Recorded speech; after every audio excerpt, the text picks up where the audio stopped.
Hey everybody, it's Susan here at Pumpkin Hill Stampers, and it's Monday, so we are doing our mystery case card. On Friday I gave out the case clues, so let's go over them. We've got, it says light colored card base, dark colored card base. My examples were Pear Pizzazz and Garden Green. I ended up choosing to use Blushing Bride and Rococo Rose for the one I'm going to put together for you today. Then it said a neutral cardstock 3x3. I got black, and then I've got 2 pieces of shimmer white for our 2 3/4 by 2 3/4, and you want 2 of those. Now you might end up only using 1 of them, but the idea I have in my head is to use 2 of them. Then we also need a stamp set with some images and sentiments, and so I'm going to be using Flourishing Phrases, which is a retiring stamp set, but it was always one of my favorites, so I'm going to be using it here for you today. And then I'm also going to be using the In Color 2019-2021 Faceted Dots, because these have the Rococo Rose in it, so I'm going to use that for embellishment on my card. Okay, so I have coordinating ink to go with my paper. I've got the Rococo Rose. I also asked you to have black and Versamark. And then because I'm doing a flower image, I wanted to have some green leaves, so I picked up Garden Green for mine. So now here's my solution to this case. The idea is that you also do a case. Of course, it's going to be all your own. So you decide on the stamp set and images you want to use. You decide on the colors you want to use. I've given you the measurements of how to cut your materials, and you can create a card very similar to the one I'm creating today. So copy and selectively edit. So this is where we start. I'm going to put one together for you, and then it's your turn to mystery case one as well. And if you play along, so craft something and then take a photo, email it to me at susan@pumpkinhillstampers.com. I'll tag your project with your name, and I'll stick it on the blog to share in the show and tell. And that's how you get entered to win in my free shipping drawing at the end of the month. You can shop with me, which is always appropriate and appreciated. You can stamp with me, but right now we can't stamp together, so this is kind of our way of stamping together. Or you can share with me. So again, if you play along in the challenges, shoot me a photo, your name gets thrown into the end of the month drawing. So you don't have to buy anything from me to get that free shipping on your next order. You just have to play. So here we go. So my first thing I'm going to do is I'm going to stamp a background with Versamark on my Rococo Rose. No, on my Blushing Bride. So the reason I'm doing Versamark is this gives it a color on color stamp, but instead of it being dark on light or same color, the Versamark is kind of a lighter stamp, lighter image.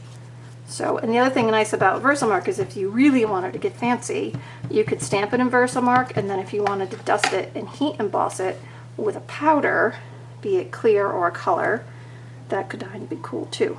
So see, I just kind of stamped. Now my stamps are going to overlap in the center, so I'm going to stamp my background kind of all around the edges.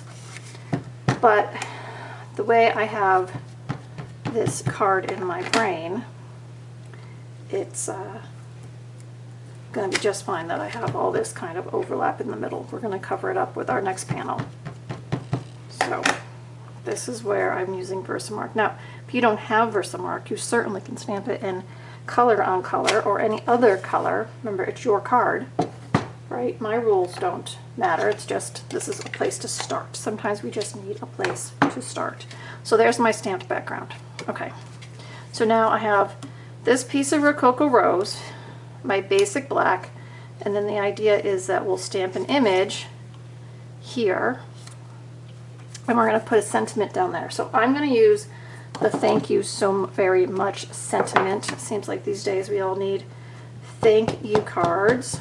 So I'm going to stamp that first, right down there. Okay. Alright, so we've got our sentiment down. You can kind of see the way my layout's going to work. So now I'm going to take this piece up, and I'm going to stamp the great big flower blossom from the stamp set. Now, this is where I'm using my Rococo Rose. Okay, I'm going to stamp my flower. Now I'm going to take that second piece and I'm going to stamp it again. So why am I stamping it again? So that I can trim it out and pop it up on dimensionals to give it kind of a 3D effect. Now, I'm also going to stamp my garden green leaves. So now watch what I'm going to do. We'll trim that one out. I'm going to stamp, because I know I'm going to put one over the top, I'm going to stamp my flowers. They're going to overlap on what I just stamped, but when I put the cutout one on top, you won't see that. Does that make sense? So sometimes you might say, oh, I could never stamp on top of it, but really you can, because after we add the secondary flower, we'll be just fine. So let me bring in my paper snips. You can come on in here. I love my paper snips. I know we've all gotten very used to dies and the big shots and cutting things out and embossing things, but sometimes it's nice just to work with your hands, right? And trim out things with our paper snips. So you can decide how much edging you want to give it. If you want to cut really close to the image, or if you want to leave a little bit of white on the edge. It totally gives you the opportunity to make it your own. So the nice thing about this flower too, as I'm looking at it, talking to you, is it's actually got a flower within a flower.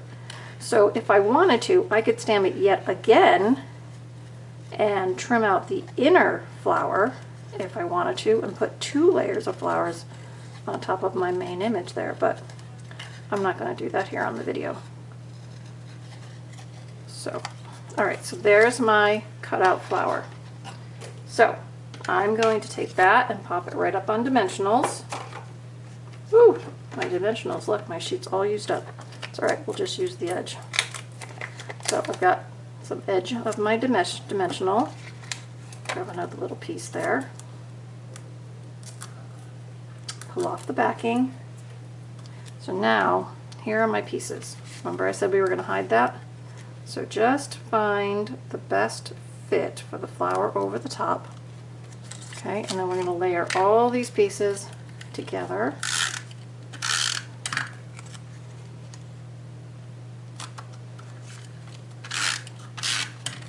And see how those leaves are just poking out, and you can't even tell that I stamped on top of the other one, right? Let's go ahead and add this one with dimensionals as well.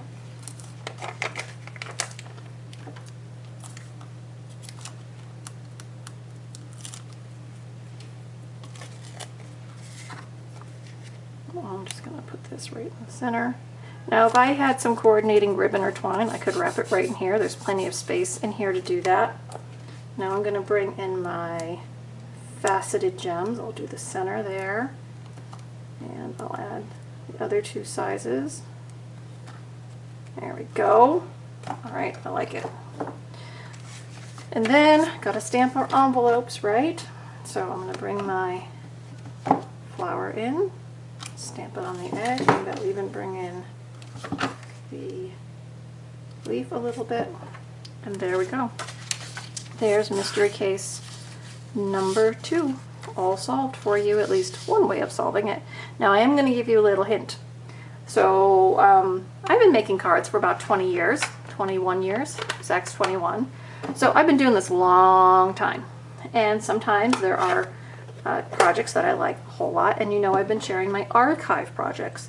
So stick around on the blog post tomorrow, because I got this idea from a card I did a few years ago. So these are the basic dimensions of where I started. Pick your own colors, pick your own sets, make your own card, but I'm going to share another example of this card with you tomorrow. So stay tuned for that.